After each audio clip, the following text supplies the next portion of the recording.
આપણે રોજ કંઈક ને કંઈક ખરીદતા હોઈએ છીએ, પણ ક્યારે વિચાર્યું છે કે આપણે જે એક ક્લિક કરીએ છીએ કે દુકાનમાં પૈસા આપીએ છીએ એની પાછળ આખી દુનિયા કેટલી મોટી અને જટિલ છે? તો ચાલો આજે એ જ સફર પર નીકળીએ, ઓનલાઈન શોપિંગના એક ક્લિકથી માંડીને આપણા પોતાના અધિકારોની તાકાત સુધી. યાદ કરો તો, છેલ્લે ઓનલાઈન શું મંગાવ્યું હતું? કોઈ ફોર્મ, કપડાં કે પછી રાતનું જમવાનું? જવાબ કોઈ પણ હોય, પણ એ એક ક્લિકથી આપણે એક બહુ મોટી સિસ્ટમનો ભાગ બની જઈએ છીએ. હવે સવાલ એ છે કે આ સિસ્ટમ કામ કઈ રીતે કરે છે? ચાલો આજે એ જ સમજીએ. તો ચાલો શરૂઆત કરીએ એવી જગ્યાથી જ્યાં આજકાલ મોટાભાગની ખરીદી થાય છે, આપણી સ્ક્રીન પર. હા, એક એવી દુનિયા જેણે આખી દુકાનને આપણા હાથમાં લાવી દીધી છે. વાત કરીએ ઓનલાઈન બજારની. પહેલાનો સમય યાદ છે, ખરીદી કરવી એટલે બજારના ધક્કા ખાવા. અને હવે ખરીદી એટલે સોફા પર બેઠા બેઠા બસ એક ક્લિક. કમ્પ્યુટર હોય, મોબાઈલ હોય કે પછી સ્માર્ટ ટીવી, આ બધા જ જાણે કે આપણા પર્સનલ શોપિંગ મોલ બની ગયા છે. ઉપરથી ડિજિટલ પેમેન્ટને કારણે આખી પ્રોસેસ એટલી સહેલી થઈ ગઈ છે કે એમ કહી શકાય કે બજાર ખરેખર આપણા ખિસ્સામાં આવી ગયો છે. જો પરંપરાગત બજારમાં શું થતું હતું? ઉત્પાદકથી આપણા સુધી માલ પહોંચે એમાં વચ્ચે કેટલાય વચેટિયાઓ હોય. પણ ઓનલાઈન દુનિયાએ આ આખી ચેન જ બદલી નાખી છે. હવે કંપનીઓ સીધો જ આપણને વેચાણ કરે છે. તો આનો ફાયદો શું? સીધી વાત છે, વચેટિયાઓનો નફો બચે છે, એટલે આપણને વસ્તુઓ સસ્તી મળે છે. અને ઉપરથી બોનસ, ડોર સ્ટેપ ડિલિવરી. આ કોઈ ક્રાંતિથી ઓછું નથી, ખરું ને? પણ હા, જેટલી સગવડ એટલું જ જોખમ પણ છે.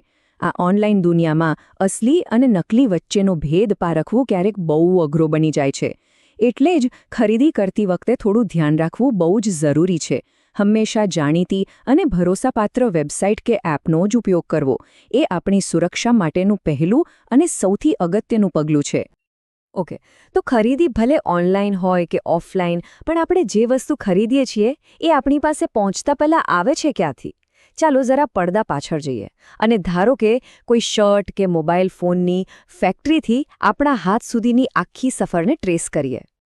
આપણે રોજિંદા જીવનમાં જે પણ વસ્તુઓ વાપરીએ છીએ એ આપણી પાસે પહોંચે એ પહેલાં એક લાંબી અને ઘણી જટિલ સફર ખેડે છે.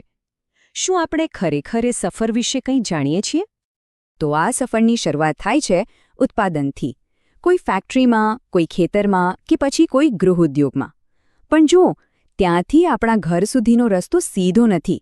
વચ્ચે આવે છે વેપારીઓની આખી ફોજ, જે આ માલને આપણા સુધી પહોંચાડે છે. તો ચાલો આ સાંકળની દરેક કડીને જરા નજીકથી જોઈએ. આ સાંકળની પહેલી અને સૌથી મોટી કડી એ છે જથ્થાબંધ વેપારી, જેને આપણે હોલસેલર તરીકે પણ ઓળખીએ છીએ. આ એવા મોટા ખેલાડી છે જે સીધા ઉત્પાદક પાસેથી ટ્રકોના ટ્રક ભરીને માલ ખરીદે છે. એમ સમજો કે આ નદીનો મુખ્ય પ્રવાહ છે, જેમાંથી પછી નાની નાની નહેરો નીકળે છે. અને પેલી નહેરો એ આપણી પાસે પહોંચે છે છૂટક વેપારી, એટલે કે રિટેલર મારફતે. આ આપણી ગલીના ખૂણા પરનો દુકાનદાર હોઈ શકે, કોઈ સુપરમાર્કેટ હોઈ શકે કે પછી મોલનો મોટો શોરૂમ. આ એ છેલ્લો સ્ટોપ છે જ્યાંથી આપણે આપણી મનપસંદ વસ્તુ ઘરે લાવીએ છીએ. પણ સવાલ એ છે કે શું આ બજાર બધા માટે સરખું છે? શું દરેક દુકાનદાર અને દરેક ગ્રાહકને એક જ ત્રાજવે તોલી શકાય? ના, બિલકુલ નહીં. બજારના આ ચમકતા ચહેરા પાછળ એક બીજો ચહેરો પણ છુપાયેલો છે, અને એ છે અસમાનતાનો.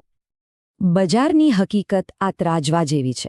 એક પલ્લડામાં છે ઓછી મૂડીવાળો નાનો દુકાનદાર, જેને વળતર પણ ઓછું મળે છે. અને બીજા ભારે પલ્લડામાં છે મોલનો મોટો વ્યાપારી, જેનું રોકાણ પણ જંગી છે અને નફો પણ. આર્થિક તાકાતનો આ ખેલ જ નક્કી કરે છે કે આપણે કયા પલ્લડા પર ઊભા છીએ, પછી ભલે ખરીદનાર તરીકે હોઈએ કે વેચનાર તરીકે. અને આ અસમાનતા આપણને રસ્તાઓ પર પણ જોવા મળે છે, ખરું ને? ઘણીવાર આપણે કોઈ એવી વૃદ્ધ વ્યક્તિને જોઈએ છે જેની ઉંમર ખરેખર તો આરામ કરવાની હોય, પણ ગરીબી કે મજબૂરીને કારણે એ નાની મોટી વસ્તુઓ વેચતા હોય છે. એવા સમયે આપણી પાસે એક પસંદગી હોય છે.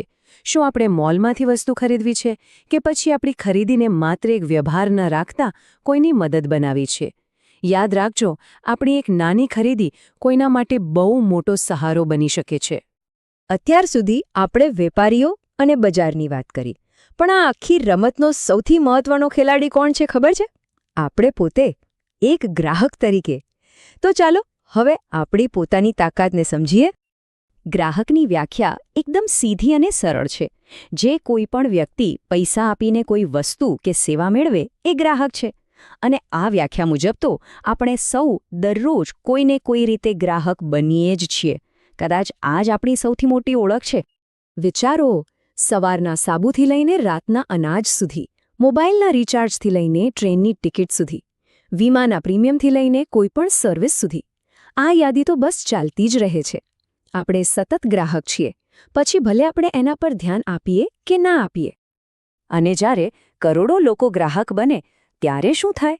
ત્યારે બને છે ભારત દુનિયાનું સૌથી મોટું બજાર. આ કોઈ નાની સૂની વાત નથી. આનો સીધો અર્થ એ છે કે એક ગ્રાહક તરીકે આપણી પાસે જે તાકાત છે એ ભેગી થઈને બહુ મોટી બની જાય છે. બજાર કઈ દિશામાં જશે એ નક્કી કરવાની શક્તિ ખરેખર તો આપણા હાથમાં છે. પણ આટલા મોટા બજારમાં સાચી અને સારી વસ્તુને ઓળખવી કઈ રીતે? વેલ, પ્રોડક્ટ્સ પર લાગેલા કેટલાક ખાસ નિશાન આમાં આપણી મદદ કરી શકે છે. ચાલો આજે આ ગુણવત્તાના કોડને ડીકોડ કરીએ. સરકારે આપણી સુરક્ષા માટે જ આ સિસ્ટમ બનાવી છે.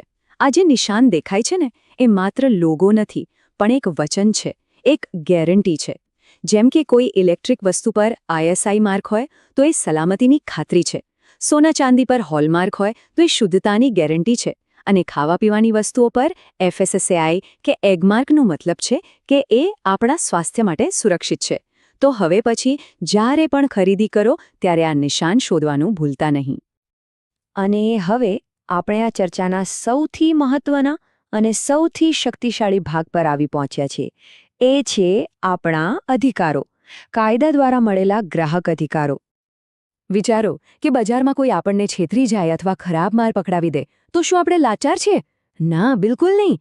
આપણી સુરક્ષા માટે એક બહુ મજબૂત કાયદો બનેલો છે, ગ્રાહક સુરક્ષા અધિનિયમ. આ કાયદો આપણને કોઈપણ ઉત્પાદક કે વેપારી સામે અવાજ ઉઠાવવાની તાકાત આપે છે. આ કાયદા હેઠળ દરેક ગ્રાહકને કુલ 6 મૂળભૂત અધિકારો મળ્યા છે. આ આંકડો બરાબર યાદ રાખી લેજો, કારણ કે આ 6 અધિકારો જ આપણી સુરક્ષાનું કવચ છે. તો ચલો આ 6 અધિકારોને ફટાફટ સમજી લઈએ. પહેલો, સલામતીનો અધિકાર, એટલે કે કોઈ નુકસાનકારક વસ્તુથી રક્ષણ. બીજો, માહિતી મેળવવાનો અધિકાર, એટલે કે વસ્તુ વિશે બધી જ વિગતો જાણવાનો હક. ત્રીજો, પસંદગી કરવાનો અધિકાર, કોઈ આપણને એક જ બ્રાન્ડ લેવા માટે દબાણ ન કરી શકે. ચોથો, રજૂઆત કરવાનો અધિકાર, જો કોઈ ફરિયાદ હોય તો આપણી વાત સાંભળવી જ પડે. પાંચમો, ફરિયાદ નિવારણનો અધિકાર, એટલે કે જો નુકસાન થયું હોય તો વળતર મેળવવાનો હક. અને છઠ્ઠો, ગ્રાહક શિક્ષણનો અધિકાર, એટલે કે આ બધા જ અધિકારો વિશે જાણવાનો અને જાગૃત થવાનો હક. યાદ રાખજો, આ 6 અધિકારો આપણી તાકાત છે. તો આપણે જોયું કે વસ્તુઓ ક્યાંથી આવે છે, બજાર કઈ રીતે કામ કરે છે અને આપણા અધિકારો શું છે. હવે સૌથી મોટો સવાલ એ છે કે આ જાણકારીનું આપણે શું કરીશું? જુઓ, ગ્રાહક તરીકે આપણી અસલી તાકાત આપણી પસંદગીમાં છે, આપણા અવાજમાં છે અને આપણી જાગૃતિમાં છે. હવે પછી જ્યારે પણ કોઈ ખરીદી કરો ત્યારે એક વાત યાદ રાખજો, ખરીદી કરનાર માત્ર ગ્રાહક નથી, પણ બજારને દિશા આપનારી એક શક્તિ છે. આ વિચાર સાથે જ આજની આ ચર્ચા અહીં સમાપ્ત કરીએ.